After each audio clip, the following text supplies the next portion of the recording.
Memang ketika sudah masuk ke ranah isekai, sudah pasti akan diberikan harem di setiap cerita dalam kehidupan si MC. Namun yang kita lihat di sini bukannya tingkatan harem biasa ya, malahan tingkatan harem level dewa kayaknya teman-teman. Soalnya si Hiraku bukannya nyari harem, tapi mereka sendiri yang datang. Jadi memang antara si Hirakunya memang menang banyak atau memang plot armor gitu ya. Kita bisa melihat memang beruntung banget ya si Kades satu ini yang bikin orang pun jadi iri harusnya. Oleh karena itu mari kita saksikan pembahasan Isekai non Biren no Ka episode ketiga.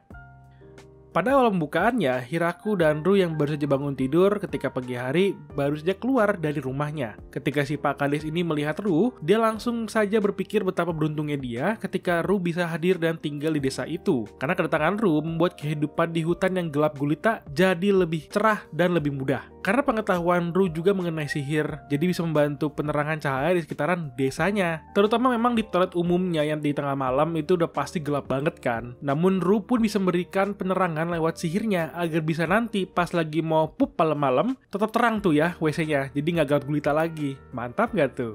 Hehe. Ditambah lagi ketika mereka makan pertama kalinya, Ru yang makan makanan buatan Hiraku memang ada merasa kurang nyaman dikarenakan rasa hambar yang dirasakan olehnya. Dan ketika ditanyakan, memang Hiraku beralasan karena dia tidak bisa menemukan garam di hutan itu.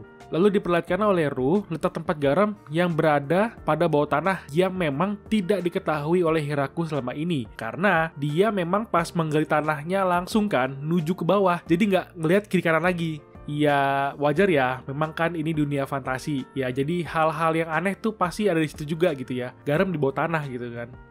Ketika selesai menghayal, Hiraku mulai merencanakan kegiatan mereka hari itu juga, di mana Hiraku ada berpikiran untuk menanamkan buah. Dan ketika mereka bersantai, Ru ada bertanya dia sedang bertanam apa lagi. Dan Hiraku menjawab bahwa dia sedang mencoba menanam buah jeruk dan buah persik. Untuk selanjutnya, dia ingin menanam kastenya untuk bertanam buah lainnya. Namun ketika mereka sedang bercakap-cakap ria, tiba-tiba Zabuton ada mengetuk alarm yang menandakan bahwa ada penyusup yang masuk ke daerah tempat tinggal mereka. Ketika mereka datang, Hiraku ada melihat kejadian yang mirip dengan Ru dulunya, di mana dia ada melihat seorang gadis yang sedang diserang oleh peliharaannya itu. Memang, setiap dihantam sama peliharaannya Hiraku, langsung aja dibuat cibi-cibi gitu ya, yang malahan jadi lucu untuk ditonton.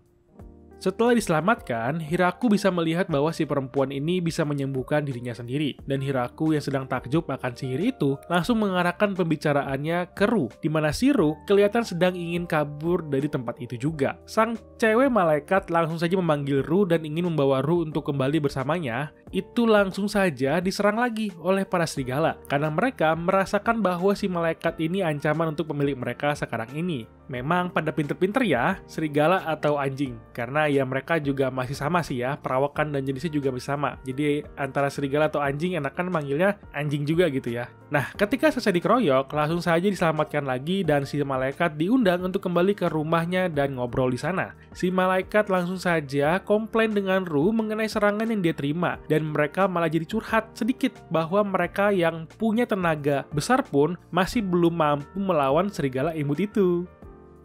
Sehabis menetapi nasib kan, si Ru langsung saja memperkenalkan Hiraku sebagai suaminya. Karena memang kan, si Hiraku udah melamar dan sudah tidur bareng juga ya. Jadi si Ru ini sudah menganggap Hiraku sebagai suaminya. Meskipun belum resmi, ya namanya juga tinggal di hutan ya. Mau ke KUA di mana gitu kan. Dikira deket sama kota kali ya. Tapi kan untung aja, si Hiraku sudah diakui sebagai suami dari si Ru sendiri. Hal itu membuat si malaikat cukup kaget dan mulai memperkenalkan dirinya sebagai Tia dari ras malaikat, di mana ras itu bukan utusan dewa. Namun, mereka itu adalah ras biasa yang memiliki tenaga besar untuk bertempur pada zaman dahulu kala. Dan Tia pun ada memberi alasan kenapa dia mengejar Rutia, karena dia ada memporak-porandakan kota dan jadi buronan di dunia manusia. Namun, Ru ada mengalihkan pembicaraan dengan mengajak Tia untuk tinggal di desa itu bersama-sama. Pada keesokan paginya, Ru langsung saja mengajak Tia berkeliling dan bertemu dengan Zabuton, si laba-laba besar yang membuat Tia langsung pingsan karena bertemu dengan laba-laba besar itu memang pada dasarnya cukup menakutkan ya jika dilihat dari sisi realitinya. Dan juga Zabuton itu adalah laba-laba yang cukup berbahaya dan ditakuti di dunia itu. Yang anehnya, si Zabuton itu anteng adem ayem dengan Hiraku. Aneh ya?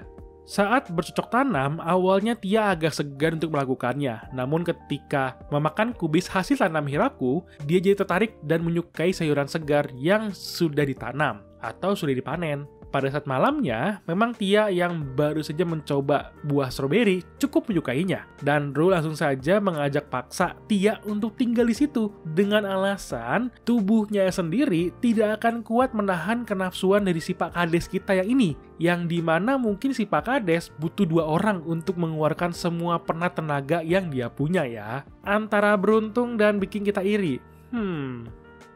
Setelah beberapa hari, Tia yang sudah tinggal di situ mulai membantu untuk mengembangkan desa, di mana Tia pun ada meminta Hiraku untuk menanam lebih banyak stroberi. Namun karena kekurangan orang, si Hiraku pun yang pengen namun tidak ada yang membantunya, jadi menolaknya secara perlahan. Ketika berjalan, mereka bertemu dengan anak para anjing dan Tia yang masih trauma akibat serangan mereka, jadi masih agak takut ketika melihat ras mereka ya. Namun Hiraku yang berpikir bahwa anjing nantinya akan semakin banyak, jadi mereka kurang lahan untuk tinggal, yang membuat Hiraku membuat lahan lebih besar lagi untuk para anjing tinggal. Setelah selesai, Hiraku juga dibuat agak sedih karena anak-anak Zabuton yang mulai pergi juga untuk mencari pasangan mereka mungkin ya. Dan yang lucunya itu ketika mereka pergi, mereka malah bikin payungnya orang terjun payung gitu kan dan terbang begitu aja. Tetapi di sisi lain, si Hiraku disemangati oleh Zabuton karena dia dan anak-anaknya masih bersama dengan mereka juga.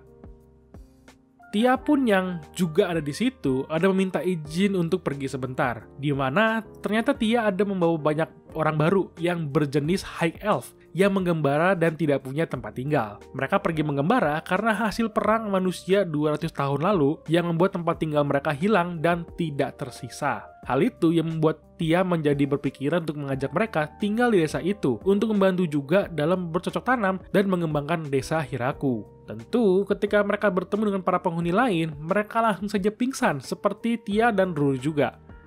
Setelah lumayan lama tinggal di situ, mereka akhirnya bisa beradaptasi dengan kekuatan Hiraku dan mulai membangun rumah dari pohon yang Hiraku tebang. Yang memang membuat Hiraku agak iri dengan skill mereka yang sangat hebat dalam membangun rumah yang besar. Tapi untungnya saja kan, Hiraku bisa belajar hal baru dalam pembangunannya itu yang sangat membantu dia untuk mengembangkan rumah utamanya lagi. Elf yang tinggal di tempat Hiraku sendiri berbeda dengan elf yang dibayangkan olehnya, karena mereka cukup berbeda dengan cerita di bumi. Ditambah elfnya itu karena sering berkelana, jadi mereka sudah banyak belajar hal baru di dunia. Sampai-sampai mereka tuh bisa menjadi pandai besi untuk bisa bertahan hidup, dan mulai mendekati Hiraku untuk bisa berkembang biak, alias diajak enak-enak juga gitu teman-teman. Luar biasa nggak tuh? Waduh. Jadi memang si Pak Kades kita saat ini antara nafsuan atau memang cukup beruntung ya, karena haremnya bertambah tanpa dia sadari gitu kan. Walau dia agak malu-malu gitu ya untuk menerima gitu aja. Sok jual mahal gitu maksudnya kan. Keesokan harinya, para elf yang melihat gandum ada meminta Hiraku untuk bisa membuat roti dan langsung disetujui olehnya. Karena memang dia sudah lama tidak makan roti. Tentu, pengembang yang dipakai oleh elf itu adalah ragi alami yang mereka buat. Jadi bertambah lagi ya, jenis makanan yang bisa dibuat oleh desa Hiraku ini. Pak Kades yang lagi makan pun baru saja teringat sebuah kenyataan kepada Ru, di mana dia nanya itu tanah punya siapa. Dan dijawab oleh Ru bahwa kira-kira tanah yang sedang mereka tinggali itu kepunyaan Raja Iblis. Namun karena Hiraku yang bangun sendiri tanpa bantuan siapa-siapa, jadi tanah itu memang punya Hiraku seorang, yang jadi hak miliknya dia juga. Lalu pada malamnya, memang ada pembicaraan di antara perempuan di mana mereka sedang membicarakan mengenai Hiraku yang emang agak aneh, namun mereka terima-terima aja kan, karena memang Hiraku kan terlihat aneh namun baik sebagai kepala desa dan sumber benih kehidupan mereka. Oke, bagaimana menurut kalian yang sudah nonton animenya? Tulis di kolom komentar ya. Jika kalian suka dengan pembahasan dalam video ini, silahkan di like, subscribe, dan bantu share videonya. Terima kasih sudah menonton, sampai jumpa lagi.